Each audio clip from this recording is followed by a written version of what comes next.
गरीब के घर आया गर्मी में जादुई कूलर।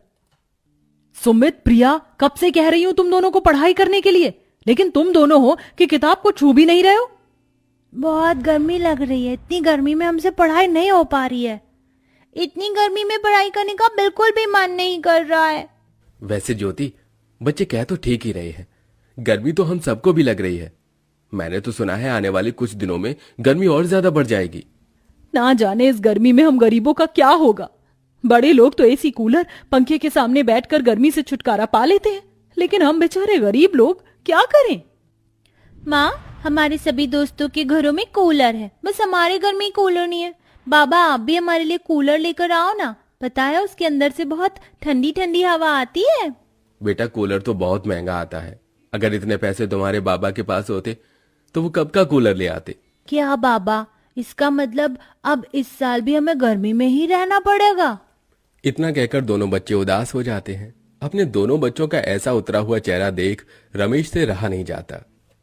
क्या हुआ अगर मैं अपने बच्चों के लिए कूलर नहीं ला सकता तो? हाँ, लेकिन उन्हें ठंडा ठंडा बर्फ का गोला तो खिला ही सकता हूं ना। क्या? बर्फ का गोला? हाँ, बर्फ का गोला। चलो अब जल्दी से दोनों चप्पल पहन लो, फिर हम तीनों बर्फ का गोला खाने के लिए चलेंगे। दोनों बच्चे बर्फ के गोले का नाम सुन बहुत ज्यादा खुश होने लगते हैं और अपने बाबा के साथ जाकर बर्फ का गोला खाने लगते हैं। तभी रमेश की नजर बर्फ के गोले के ठेले के थोड़ी दूर पर बैठी एक गाय पर जाती है, जिसके पैर से खून निकल रहा होता है। हे भगवान, ये क्या? इस गाय के पैर से तो काफी ज्यादा खून निकल रहा है।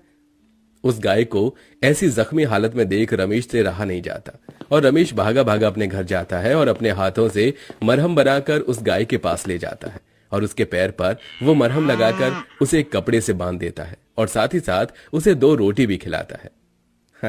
अब देखना तुम कैसे जल्दी से ठीक हो जाओगी। इतना कहकर रमेश उस गाय के सिर पर हाथ फिराता है और अपने दोनों बच्चों को लेकर घर आ जाता है। और ऐसे ही रात हो जाती है।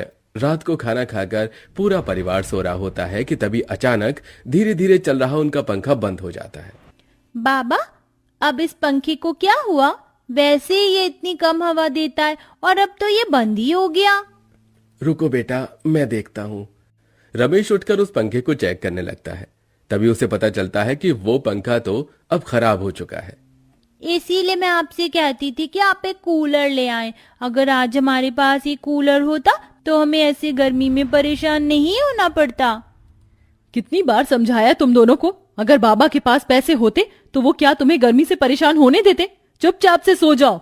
ज्योति अपने दोनों बच्चों को डांट कर सुला देती है। कहीं ना कहीं ज्योति को भी अपने दोनों बच्चों के लिए बुरा लगता है, लेकिन गरीबी को देखते हुए ज्योति कुछ नहीं कर सकती थी। पूरा परिवार गर्मी में जैसे तैसे करके अपनी रात गुजारता है। ज्योति सुबह उठकर जैसे ही बाहर आंगन में झाड़ू लगाने आती है तो देखती है कि एक गाय उसके घर के बाहर खड़ी है, जिसे देख वो रमेश को बाहर बुलाती है। सुनिए, ये घर के बाहर गाय क्या कर रही है? और इसके पैर में तो शायद चोट भी लगी है। लगता है किसी भले इंसान ने इसकी मरहम पट्टी कर दी है। अरे, ये तो वही गाय है जिसके लिए मैं कल मरहम ले गया था। लगता है ये मेरा पीछा करते करते यहाँ आ गई। इसे भूख लग रही है, मैं इसके लिए रोटियां लेकर आती हूँ। ज्योति चूल्हे पर जल्दी से जल्दी 3-4 रोटियां सेकती है और लाकर अपने हाथों से उस गाय को खिलाने लगती है, जिसे खाकर खुशी में वो गाय अपनी पूंछ हिलाने लगती है। अब अक्सर वो गाय ज्योति के घर के बाहर आकर बैठ जाया करती थी और ज्योति, रमेश हमेशा उसे रोटी खिलाया करते थे। लेकिन इसी के साथ बढ़ती गर्मी की कहर की वजह से पूरा परिवार काफी ज्यादा परेशान हो चुका था। बढ़ती गर्मी की वजह से सुमित और प्रिया की तबीयत काफी ज्यादा खराब रहने लगी थी और एक दिन तो वो चक्कर खाकर बेहोश हो जाते हैं। हे भगवान, क्या हो गया मेरे दोनों बच्चों को? देखिए ना, जब से गर्मी का मौसम शुरू हुआ है तब से इनकी तबीयत कितनी ज्यादा खराब होने लगी है। आपको पता है, कल भी ऐसे ही चक्कर खाकर बेहोश हो गए थे। अब मैं अपने दोनों बच्चों की ऐसी हालत और नहीं देख सकता। अब मुझे चाहे किसी के पैर धोने ही क्यों न पड़े, लेकिन मैं अपने दोनों बच्चों के लिए कूलर लाकर ही रहूंगा। रमेश कई दुकानों पर कूलर के दाम पता करता है, लेकिन हर जगह कूलर के दाम सुनकर रमेश उदास होकर वहां से चला आता है। रमेश उदास होकर वापस लौट ही रहा होता है कि तभी उसे एक कबाड़ी की दुकान दिखाई देती है, जिसमें काफी सारे पुराने खराब कूलर रखे होते हैं। भाई साहब, ये कूलर कितने का है? अरे ज्यादा नहीं भाई साहब, सिर्फ 500 रुपए का है। लेकिन क्या करोगे इसे लेकर, ये तो पूरा ही खराब है। नया कूलर खरीदने की तो मुझ में हैसियत नहीं है। कम से कम अगर ये पुराना कूलर खरीद कर घर ले जाकर मैं इसे ठीक कर पाऊंगा तो मेरे बच्चों को गर्मी से थोड़ी राहत तो मिल जाएगी। रमेश उस कबाड़ी वाले को 500 रुपए देकर वहां से पुराना कूलर उठाकर घर की तरफ बढ़ जाता है कि तभी रास्ते में रमेश को वही गाय दिखाई देती है। रमेश देखता है कि कुछ लोग उस गाय को जबरदस्ती रस्सी से बांधकर कहीं ले जा रहे हैं, जिसे देख रमेश भागा भागा उन लोगों के पास आता है। अरे ये तुम लोग क्या कर रहे हो, कहां ले जा रहे हो इस गाय को? अरे तू कौन होता है ये सब बोलने वाला? इस गाय को हम कहीं पर नहीं ले जाएं, ये क्या तेरी गाय है? अगर ये मेरी गाय नहीं है तो तुम्हारी भी नहीं है, समझे? छोड़ो इस गाय को, इसे मैं तुम्हें कहीं नहीं ले जाने दूंगा। अब दोनों आदमी उस गाय को छोड़कर रमेश को मारने लगते हैं, जिसके चलते रमेश काफी ज्यादा घायल हो जाता है। यह सब देख अब उस गाय से रहा नहीं जाता और देखते ही देखते वो गाय एक सुंदर सी परी के रूप में बदल जाती है और अपनी जादुई छड़ी से उन दोनों आदमियों को बकरी में बदल देती है। यह सब देख रमेश बहुत ज्यादा हैरान होता है। तुम कौन हो तुम? मैं गौलोक की गांव परी हूँ, जो गाय का रूप लेकर इस धरती लोक पर आई। जब मुझे चोट लगी थी तो तुमने मेरी कितनी मदद की थी, मुझे दवाई लगाई थी और रोटी भी खिलाया था। और जब जब मैं तुम्हारे घर के बाहर आई तब भी तुमने हमेशा मुझे रोटी खिलाया। और आज जब ये लोग मुझे जबरदस्ती ले जा रहे थे तो भी तुमने इतनी मार खाकर मेरी मदद की। इसलिए मुझे अपने परी के रूप में आकर तुम्हारी सहायता करनी पड़ी। तुमने मेरी इतनी मदद की है, बताओ मैं तुम्हारी क्या मदद कर सकती हूँ? भला मैं तुमसे क्या मांगू? अगर मेरी मदद कर सकती हो तो इतना कर दो, इस कूलर को ठीक कर दो ताकि मेरे बच्चे इस गर्मी से राहत पा सके। रमेश की बात सुन परी अपनी जादुई छड़ी से उस कूलर को ठीक कर देती है, साथ ही साथ रमेश के सारे जख्मों को भी, जिससे रमेश बहुत खुश होता है और उस कूलर को अपने घर ले आता है। कूलर को देख रमेश के दोनों बच्चे बहुत खुश होते हैं। अरे वाह, हमारे घर पर कूलर आ गया, अब तो हम इसकी ठंडी ठंडी हवा के सामने बैठेंगे। बाबा जल्दी से कूलर को चलाओ ना, मुझे इसकी ठंडी हवा खानी है।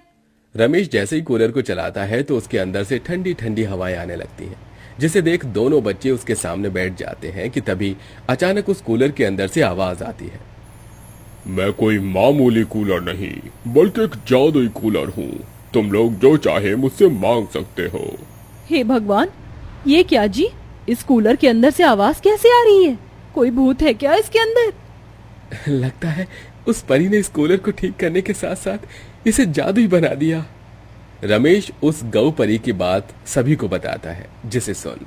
अगर ये जादुई कूलर है तो ये तो मुझे बहुत सारी ठंडी ठंडी आइसक्रीम दे सकता है। प्रिया के इतना बोलते ही कूलर के अंदर से ढेर सारी आइसक्रीम निकलकर बाहर आ जाती है, जिसे देख प्रिया बहुत खुश होती है।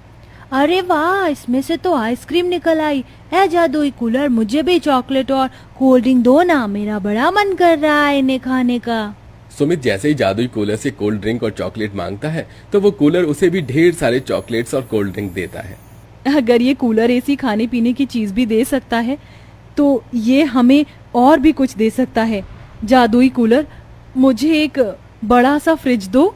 सुनीता के इतना कहते ही उस जादुई कूलर के अंदर से एक बड़ा सा फ्रिज भी निकल कर आ जाता है, जिसे देख पूरा परिवार खुशी से झूम उठता है और एक एक करके अपने मन पसंद की खाने की चीज और घर के लिए सामान जादुई कूलर से मांगते हैं। जिस घर में पहले एक ढंग का पंखा भी नहीं था, उस घर में अब पंखा, कूलर, एसी, फ्रिज, टीवी, हर एक सामान था, जिससे वो लोग बहुत खुश थे। सुनीता, हमने इस जादुई कूलर की मदद से अपने लिए कितना सब कुछ मांग लिया है। अब हमारे पास किसी भी चीज की कमी नहीं है, तो क्यों ना अब हम इस जादुई कूलर का इस्तेमाल अपने लिए न करके उन लोगों के लिए करें जो लोग बहुत बिल्कुल हमारी तरह से हैं। आप सही कह रहे हैं, हम जादुई कूलर की मदद से जितनी हो सके उतने लोगों की मदद करेंगे ताकि इस भयंकर गर्मी से उन लोगों को भी छुटकारा मिल सके।